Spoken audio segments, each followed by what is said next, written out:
শুনেন, নাকি আমি ভদ্রলোকের মতো বলে গেলাম যে আপনি পালাবেন না, উনি ওই যে বন্ধ করে পালিয়ে গেছেন।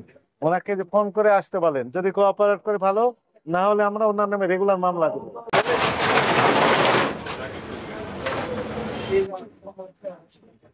এই যে কেক গুলো আছে, কতদিন যাবত আল্লাহ ছাড়া উনি নিজেও জানেন না। উৎপাদন মেয়াদ কোনো তথ্য দেওয়া আছে? নেই। এই যে এই যে লাল, কি রং দিয়ে তৈরি করেছে আল্লাহ ছাড়া উনি নিজেও জানেন না। অনেকগুলো রেড বুল আছে ওনার। এটা নিষিদ্ধ। এটা মেয়াদ চেয়ে কি করেন? সর্বনাশ করছে। আন্দাজে আন্দাজে বিক্রি করে 22 দেয়। সালের নভেম্বরে মেয়াদ শেষ হয়েছে।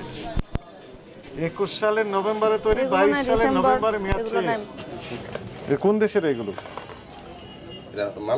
মালয়েশিয়ান। ভালো কথা। দেন এক্সপায়ার কি লেখা আছে তো বলেন তো।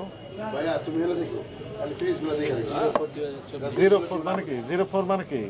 এপ্রিল 2024 সালের এপ্রিল মাসে মেয়াদ শেষ হয়েছে। 2024-এর এপ্রিল, এই যে স্পষ্ট লেখা আছে। অথচ উনি এখনো সমান বিক্রি করছে 25 সালে এসে। জানুয়ারি 24-এ মেয়াদ শেষ। সর্বনাশ করছে। জানুয়ারি 24। 3-4 বছর আগে এই যে বিভিন্ন সেন্টের মেয়াদ শেষ হয়েছে, সেগুলো বিক্রি করতেছেন কেন?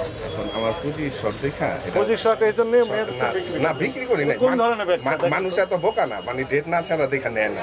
আপনি এতদিন মানুষকে বোকা বানিয়ে বিক্রি করছেন কেন? না, না, 22 সালে মেয়াদ শেষ নভেম্বরে, আজকে 25 সাল। আমি সময় দিতে পারি না, যে কর্মচারীরা চালাই না, এখানে আর কি আমার ভুলটা হয়েছে। সামনে আর এইরকম ভুলটা হইব না। হবে না। আপনাকে সতর্কতামূলক 30,000 টাকা জরিমানা আরোপ করা হলো। কথা বললে যা বলবেন সেটা বেড়ে যাবে।